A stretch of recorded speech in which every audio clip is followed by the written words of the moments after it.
صدق اللہ مولانا العظیم۔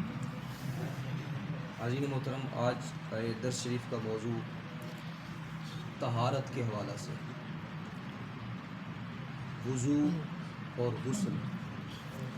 اللہ رب العزت قرآن مقدس کے اندر ارشاد فرماتا ہے، یا ایھا الذین آمنوا، اے ایمان والو، اذا قمتم الی الصلاۃ، جب تم نماز کے لیے کھڑے ہو، اذا قمتم الی الصلاۃ، جب تم نماز کے لیے کھڑے ہو جاؤ، فاغسلوا وجوہکم، تو پہلے اپنے چہروں کو دھو لو، وایدیکم الی المرافق، اور اپنے ہاتھوں کو کہنیوں سمیت دھو لو، وامسحوا برؤوسکم، اور اپنے سروں کا مسح کر لو، وارجلکم الی الکعبین، اور اپنے پاؤں کو ٹخنوں سمیت دھو لو۔ یہ 4 فرائض اللہ رب العزت نے قرآن مقدس کے اندر ارشاد فرمایا۔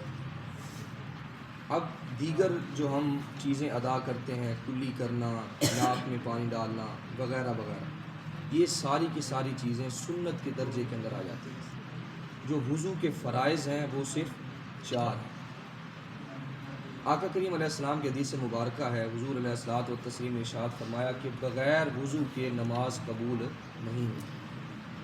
وضو نماز کے لیے شرط ہے۔ اسی طرح اور بھی بہت ساری چیزوں کے اندر وضو پہلے ضروری ہوتا ہے۔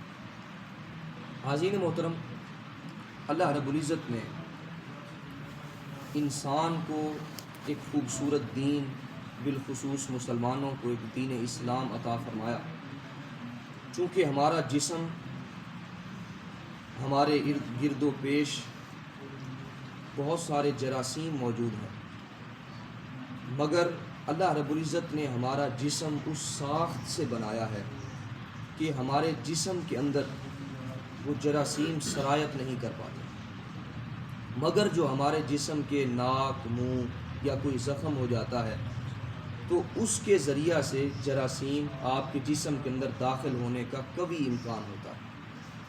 تو اللہ رب العزت نے مسلمانوں کو ایک خوبصورت طریقہ وضو کا عطا فرمایا۔ سبحان اللہ۔ وضو کے اندر بار بار آپ اپنے اعضائے وضو کو دھوتے ہیں، بالخصوص اپنے ناک کے اندر پانی ڈالتے ہیں، نرم ہڈی تک پانی پہنچاتے ہیں، اور اسی طرح اپنے منہ کو صاف کرتے ہیں۔ تو اس کے ساتھ جب بار بار آپ اس کی پریکٹس کرتے ہیں تو آپ کو جراثیم سے حفاظت مل جاتی ہے۔ سبحان اللہ۔ تو یہ اللہ تعالیٰ نے ایک تحفہ وضو کی صورت کے اندر ہمیں عطا فرمایا۔ اسی طرح حدیث پاک کے اندر آتا ہے، کائنات کے آقا صلی اللہ علیہ وآلہ وسلم نے ارشاد فرمایا، مسلم شریف کی حدیث مبارکہ، حضور علیہ الصلوۃ والتسلیم نے ارشاد فرمایا کہ جو بندہ وضو کرتا ہے، جب وہ اپنے چہرے کو دھوتا ہے، اس کے پانی کے قطرات جب زمین پر گرتے ہیں، حتیٰ کہ جب آخری قطرہ اس کے چہرے کو دھونے کے بعد جو آخری قطرہ زمین پر گرتا ہے، اللہ تعالیٰ اس کی آنکھوں کے گناہوں کو معاف فرماتے ہیں۔ اور اسی طرح جو شخص پھر آگے بڑھتا ہے، وضو کرتا ہے، اپنے ہاتھوں کو کہنیوں سمیت دھوتا ہے، تو اس کے ہاتھوں کے جو گناہ ہوتے ہیں، اللہ تعالیٰ اس وضو کے آخری قطرہ گرنے کے بعد اس کے گناہوں کو بھی معاف فرماتے ہیں۔ سبحان اللہ۔ پھر جب اسی طرح بندہ پاؤں کو دھوتا ہے، ٹخنوں سمیت جب اپنے پاؤں کو دھوتا ہے، تو اس کے پاؤں کے گناہ بھی اللہ تعالیٰ آخری قطرہ گرنے کے بعد اس کے گناہوں کو بھی معاف فرما دیا تھا۔ تو اس کی فضیلت، وضو کرنے کی فضیلت، وقت اتنا نہیں لگتا، لیکن اللہ رب العزت نے اس کے اندر بے شمار برکتیں رکھی۔ سبحان اللہ۔ دوسری حدیث مبارکہ، یہ بھی مسلم شریف کی حدیث مبارکہ ہے، آقا کریم علیہ السلام نے ارشاد فرمایا کہ قیامت کے دن جب تم قبروں سے اٹھائے جاؤ گے، حشر و نشر کا معاملہ ہوگا، محشر کا میدان سجے گا، تو فرمایا جب تم قبروں سے اٹھو گے تو اعضائے وضو، دنیا کے اندر چونکہ تم وضو کیا کرتے تھے، اپنے اعضائے وضو کو زینت دیا کرتے تھے، دھوتے تھے، فرمایا جب تم قیامت کے دن اٹھو گے تو تمہارے اعضائے وضو چمک رہے ہوں، تمہارے اعضائے وضو چمک رہے۔ ایک اور حدیث مبارکہ ہے، یہ بھی مسلم شریف کی حدیث مبارکہ، آقا کریم علیہ السلام نے ارشاد فرمایا، صحابہ، میں قیامت کے دن حوض کوثر پر موجود ہوگا اور اپنے غلاموں کو وہاں سے سیراب کروں گا، پانی پلاؤں گا، اور جس کا پانی برف سے زیادہ سفید ہے اور دودھ اور شہد سے زیادہ میٹھا ہے۔ فرمایا میں اپنے غلاموں کو وہاں سے پانی سے سیراب کروں گا، اور فرمایا کہ جو لوگ وہاں پر آئیں گے، فرمایا میں ان کو ایسے ہی وہاں سے ہانکوں گا جیسے کوئی شخص اپنے حوض سے اونٹوں کو ہانکتا۔ فرمایا میں اپنے غلاموں کو وہاں پر بھی پہچان لوں۔ صحابہ کرام نے عرض کی یا رسول اللہ صلی اللہ علیہ وسلم، یا حبیب اللہ، اتنا رش ہوگا حضرت آدم علیہ السلام سے لے کر قیامت تک، کتنے بنی نوع انسان وہاں پر موجود ہوں گے، تو آپ ہمیں کیسے پہچان لیں گے؟ تو آقا کریم علیہ السلام نے فرمایا کہ اس دن تمہارے اعضائے وضو چمک رہے ہیں۔ فرمایا اعضائے وضو کے چمکنے کے سبب فرمایا میں اپنے غلاموں کو پہچان لوں۔ تو وضو کرنے کی فضیلت آقا کریم علیہ السلام نے بیان فرمایا۔ اسی طرح ہر وقت باوضو رہنا، یہ بھی ایک بڑا بابرکت عمل ہے، بڑا فضیلت والا عمل ہے۔ حاضرین محترم، ایک سوال یہ پیدا ہوتا ہے کہ کیا ہر نماز کے لیے الگ وضو کرنا چاہیے یا ایک ہی وضو سے ساری نمازیں پڑھ سکتے ہیں؟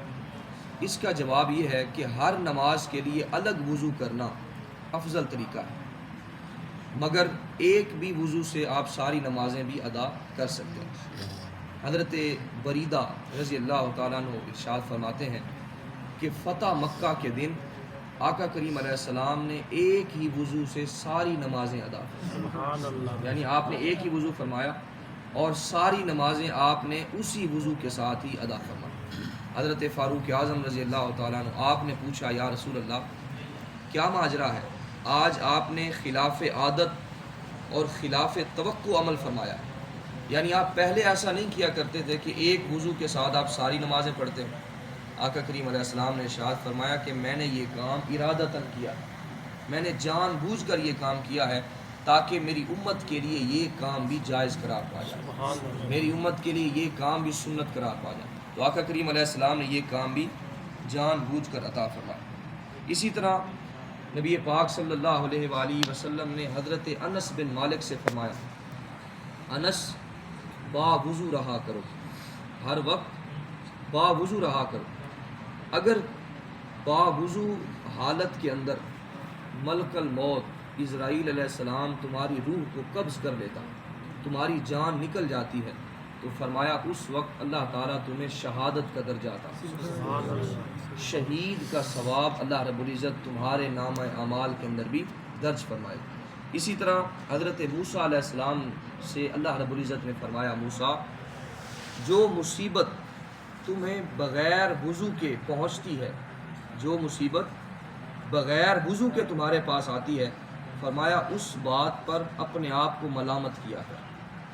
اس بات سے معلوم ہوا کہ جب انسان باوضو رہتا ہے تو اس وقت انسان حادثات سے بھی بچا رہتا ہے، تکلیفوں سے بھی بچا رہتا ہے، مصیبتوں سے، آفات و بلیات سے بھی بچا رہتا ہے۔ اسی طرح ایک اور حدیث مبارکہ ہے، آقا کریم علیہ السلام نے ارشاد فرمایا کہ جو شخص باوضو ہو کر سوتا ہے، باوضو ہو کر سوتا ہے، تو فرمایا وہ ایسا ہی ہے کہ جیسے ایک شخص نے روزہ رکھا اور روزہ رکھ کر وہ عبادت کرتا ہے، یعنی اس کے برابر اللہ تعالیٰ اس کو اجر عطا فرماتا ہے۔ ایک اور حدیث مبارکہ ہے، آقا کریم علیہ السلام نے ارشاد فرمایا کہ جب بندہ باوضو ہو کر سوتا ہے، آرام کرتا ہے اور نیند آنے تک یاد خدا کے اندر، ذکر الہی کے اندر اپنے آپ کو مشغول رکھتا ہے، اللہ کا ذکر کرتا رہتا ہے، باوضو ہے، اللہ کا ذکر کر رہا ہے، اسی حال کے اندر اس کو نیند آ جاتی ہے۔ فرمایا رات کے پہر جب کبھی کروٹ لیتے ہوئے اس کی جب آنکھ کھلتی ہے تو فرمایا اس وقت وہ جو بھی اللہ سے دعا کرتا ہے، اللہ تعالیٰ اس کی دعا کو قبول فرماتا ہے، جو بھی وہ دعا کرتا ہے۔ تو باوضو سونا، باوضو رہنا، یہ بھی بذات خود ایک عبادت ہے۔ آپ کی نیت یہ ہو کہ نبی پاک صلی اللہ علیہ وآلہ وسلم کی سنت مبارکہ ہے، اور جب ہم باوضو رہتے ہیں تو بہت سارے گناہوں سے بھی بچے رہتے ہیں، اور بالخصوص جو شخص باوضو رہتا ہے اس کے لیے نماز پڑھنا آسان ہو جاتا ہے، 60% نماز پڑھنا اس کے لیے آسان ہو جاتا ہے۔ وہ کہتا ہے کہ یار میرا وضو تو ہے، چلو میں نماز پڑھ ہی لوں، تو اس لیے باوضو رہنے کی بڑی برکتیں ہیں، آفات و بلیات سے، حادثات سے انسان بچا رہتا ہے۔ اب وضو کا طریقہ، حضرت امام حسین رضی اللہ تعالیٰ عنہ اپنے والد مولا کائنات حضرت علی رضی اللہ تعالیٰ عنہ سے روایت کرتے ہیں کہ حضرت علی رضی اللہ تعالیٰ عنہ نے وضو کے لیے پانی کو طلب کیا۔ امام حسین نے وضو کے لیے پانی پیش کیا تو آپ نے سب سے پہلے ڈول کے اندر پانی بھرا، اپنے ہاتھوں کو 3 مرتبہ دھویا، 3 مرتبہ دھونے کے بعد آپ نے 3 مرتبہ کلی فرمائی۔ اگر وضو جب آپ کر رہے ہیں، اگر آپ کا روزہ ہے تب آپ کلی ہی کر لیں، اگر آپ کا روزہ نہیں ہے تو پھر آپ غرغرہ بھی کر سکتے ہیں۔ امام حسین رضی اللہ تعالیٰ عنہ فرماتے ہیں کہ حضرت علی نے 3 مرتبہ ہاتھوں کو دھویا، ہاتھوں کو دھونے کے بعد آپ نے 3 مرتبہ کلی فرمائی، کلی فرمانے کے بعد آپ نے 3 مرتبہ اپنے ناک کے اندر پانی چڑھایا، ناک کو صاف کیا۔ اس کے بعد حضرت علی نے 3 مرتبہ اپنے چہرے کو دھویا، آپ کے چہرے کی طول و عرض جہاں سے پیشانی کے بال شروع ہو رہے ہیں وہاں سے لے کر یہاں تک، اسی طرح عرض کے اندر آپ کی کان کی لو سے لے کر دوسرے کان کی لو تک، یہ چہرے کی چوڑائی ہے۔ فرمایا کہ 3 مرتبہ مولا کائنات نے اپنے چہرے کو دھویا پانی کے ساتھ۔ اس کے بعد آپ نے اپنے ہاتھوں کو کوہنیوں سمیت 3 مرتبہ دھویا، پہلے دائیں ہاتھ کو دھویا کوہنی سمیت، پھر آپ نے بائیں ہاتھ کو دھویا، اس کے بعد آپ نے سر کا مسح فرمایا، پھر آپ نے آخر کے اندر آپ نے اپنے پاؤں کو ٹخنوں سمیت دھویا 3 مرتبہ، پہلے دائیں کو پھر بائیں، اور آپ نے پھر وضو کا بچا ہوا پانی منگوایا اور آپ نے کھڑے ہو کر پانی کو پیا۔ حضرت امام حسین رضی اللہ تعالیٰ عنہ پوچھتے ہیں کہ بابا یہ کیا عمل کیا ہے، پانی تو بیٹھ کر پیتے ہیں، آپ نے کھڑے ہو کر کیوں پیا؟ حضرت علی رضی اللہ تعالیٰ عنہ فرماتے ہیں کہ پریشان نہ ہو، میں نے تمہارے نانا جان کو بھی اسی طرح کرتے ہوئے دیکھا، آپ نے اسی طرح وضو فرمایا اور جو پانی وضو کا بچ گیا آپ نے بھی اسی طرح کھڑے ہو کر اس پانی کو استعمال فرمایا اور پی لیا۔ تو جب آپ کو روزہ نہ ہو، آپ وضو کر رہے ہو، تو چونکہ آج کل بالٹی کے اندر تو کم ہی وضو کیا جاتا ہے، زیادہ تر ٹینکیاں ہر گھر کے اندر لگی ہوئی، تو آپ 2-3 گھونٹ سنت سمجھتے ہوئے آپ اگر پانی ٹوٹی سے پی لیتے ہیں تو آپ کو یقیناً اللہ تعالیٰ آپ کو اجر عطا فرمائے، کیونکہ آقا کریم علیہ السلام کی یہ سنت مبارکہ تھی، وضو کا بچا ہوا پانی آقا کریم علیہ السلام پی لیا کرتے۔ تو یہ وضو کا مکمل طریقہ ہے۔ فضیلت کے اندر میں نے آپ کو کچھ چیزیں پیش کی۔ اس کے بعد آتا ہے غسل۔ اگر کوئی شخص ناپاک ہو جاتا ہے، کوئی شخص جنبی ہے، احتلام ہو جاتا ہے، انزال ہو جاتا ہے، یا کوئی عورت حیض و نفاس سے جب فارغ ہو جاتی ہے یا دوسرے معاملات کے اندر جب کسی کے اوپر غسل لازم ہو جاتا ہے تو اس کا طریقہ کیا ہے؟ سب سے پہلے آپ نے جب بیت الخلاء کے اندر داخل ہوں تو بایاں پاؤں اندر رکھنا، بایاں پاؤں جہاں پر جنات کا بسیرا ہو، ناپاک جگہ ہوں تو وہاں پر فرمایا گیا کہ بایاں پاؤں وہاں پر رکھا جاتا ہے۔ جب آپ مسجد کے اندر آئیں تو آپ دایاں پاؤں رکھیں گے۔ اسی طرح بیت الخلاء کے اندر داخل ہوں تو سب سے پہلے آپ بایاں پاؤں رکھیں، بایاں پاؤں رکھ کر اندر چلے جائیں اور اپنے کپڑوں کو اتاریں، اور یہ خیال رکھیں کہ آپ کا چہرہ اور آپ کی کمر کعبہ شریف کی طرف یا قبلہ شریف کی طرف آپ کی کمر بھی نہیں ہونی چاہیے، آپ کا چہرہ بھی نہیں ہونا چاہیے۔ اس کے بعد آپ اپنے ہاتھوں کو دھوئیں، ہاتھوں کو دھونے کے بعد اپنے استنجا والی جگہ کو اچھی طرح دھوئیں۔ اس کے بعد اپنے بدن پر جو آپ کے نجاست لگی ہے، گندگی لگی ہے، پلیدی لگی ہے، آپ اس کو اچھی طرح دھوئیں۔ اس کے بعد آپ کلی کریں۔ کلی کرنا غسل کے اندر فرض ہوتا ہے۔ اگر آپ کو روزہ نہیں ہے تو پھر آپ غرغرہ بھی کر سکتے ہیں۔ اس کے بعد غرغرہ کرنے کے بعد آپ ناک کے اندر نرم ہڈی تک آپ پانی پہنچائیں گے، اور ناک کے اندر جب آپ پانی چڑھائیں گے تو ناک کو اچھی طرح ملیں تاکہ آپ کی نرم ہڈی تک پانی جو ہے وہ پہنچ جائے۔ 2 فرض ہو گئے۔ تیسرے نمبر پر آپ نے جو سنت طریقہ ہے وہ یہ ہے کہ آپ نے دائیں جانب سے پانی کو بہانا، 3 مرتبہ دائیں جانب، 3 مرتبہ آپ نے بائیں جانب پانی بہانا ہے، اور اسی طرح پھر آپ نے سر کے ذریعہ سے اپنے دھڑ کو، اپنے پورے جسم کو پانی کے ساتھ تر کر لینا، اور یہ خیال رہے کہ کوئی بھی جسم کا بال خشک نہ ہو، پورا جسم آپ کا تر ہو جائے۔ تو غسل کے 3 فرض ہوئے، پہلا کلی کرنا، دوسرا ناک میں پانی چڑھانا، اور تیسرے نمبر پر پورے بدن پر پانی بہانا۔ اگر کوئی شخص مثال کے طور پر کسی گھر بیت الخلاء کے اندر شیور لگا ہوا ہے تو سیدھی وہ شیور کو اوپن کرتا ہے اور اس کے نیچے کھڑا ہو جاتا ہے، غسل یوں بھی ہو جائے گا۔ غسل اگر، چونکہ اللہ تعالیٰ نے پانی کو پیدا ہی پاکی کے لیے فرمایا، غسل یوں بھی ہو جائے گا، مگر یہ جو میں نے آپ کو طریقہ ذکر کیا یہ سنت طریقہ۔ جب آپ سنت طریقہ سے عمل کرتے ہیں تو برکتیں بھی شامل ہو جاتی ہیں اور اللہ تعالیٰ آپ کو اجر بھی عطا فرماتا ہے۔ تو شروع کرتے ہوئے پاکی کی نیت بھی آپ نے ضرور کرنی ہے کہ میں یہ جو دل کے اندر آپ یہ نیت کریں کہ میں اللہ کی رضا کے لیے، اور یا پھر نماز کے قابل ہونے کے لیے، یا عبادت کرنے کے لیے، وغیرہ وغیرہ مختلف کی نیتیں ہو سکتی ہیں، میں یہ کام کرنے کے لیے غسل جنابت کر رہا ہوں۔ تو جب آپ یہ نیت بھی کرتے ہیں تو اللہ تعالیٰ اس کا بھی آپ کو اجر عطا فرمائے۔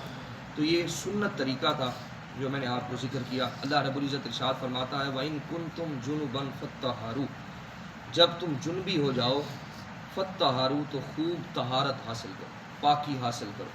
تو اس لیے یہ 3 فرائض غسل کے اندر آپ نے ادا کرنے ہیں، اور وضو کے اندر آپ نے 4 فرائض ادا کرنے ہیں۔ تو اسی طرح ایک وضو کا طریقہ ہے، ایک غسل کا طریقہ ہے جو میں نے آپ کو ذکر کیا۔ اس کے علاوہ اگر آپ کچھ سوال پوچھنا چاہیں طہارت کے حوالے سے تو آپ پوچھ سکتے ہیں۔